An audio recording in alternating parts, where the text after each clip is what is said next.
j'ai eu sa compagne, qui m'a confirmé la nouvelle, a indiqué à l'AFP la scène, qui a ajouté avoir parlé samedi après-midi encore avec l'ancien joueur.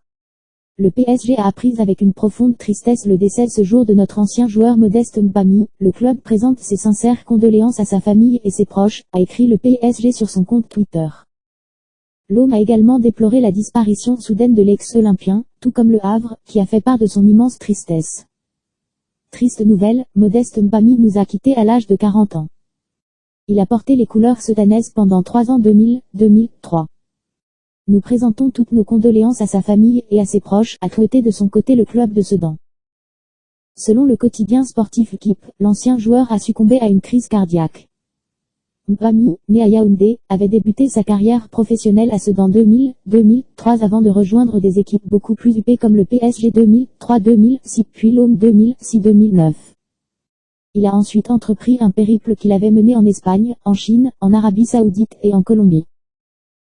Il avait terminé son aventure chez les pros au Havre 2014-2016, où il résidait depuis, et dont le club a également rendu hommage à son ancien joueur sur les réseaux sociaux. Mbami comptait 2 Coupes de France à son palmarès, remportées avec le PSG 2004-2006. Médaillé d'or olympique en 2000 et sélectionné à 38 reprises en équipe nationale, il avait également été finaliste de la Coupe des Confédérations en 2003 et finaliste de la CAN en 2008 avec les Lions indomptables. Quelques jours après les adieux de Sinisa Mihajlovic, le 16e décembre, NDELR j'ai perdu un autre frère, et même un petit frère, comme j'aimais l'appeler, car nous nous sommes rencontrés à 16 ans, et ne nous sommes plus jamais quittés, commente Mancini cité par le quotidien sportif italien. Tout ce chemin ensemble, les équipes de jeunes de l'Italie, l'équipe nationale, la Sampdoria, les joies, les peines, les victoires et les défaites, et puis les 2 soirées de Wembley, d'abord la finale de Ligue des Champions perdue avec la Samp en 1992 comme joueur, puis la finale de l'Euro remportée en 2021 à la tête de l'équipe d'Italie, ajoute le sélectionneur des Azzurri. Gianluca Vialli avait rejoint l'encadrement de l'équipe d'Italie, comme chef de délégation, en 2019 alors qu'il luttait déjà contre un cancer du pancréas.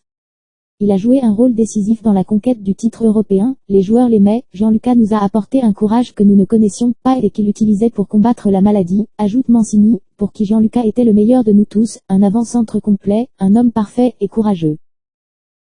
Une minute de silence sera observée avant tous les matchs de la 17e journée de Serie A ce week-end. Selon les médias italiens, les obsèques auront lieu en début de semaine à Londres où Vialli vivait depuis la fin de sa carrière de joueur.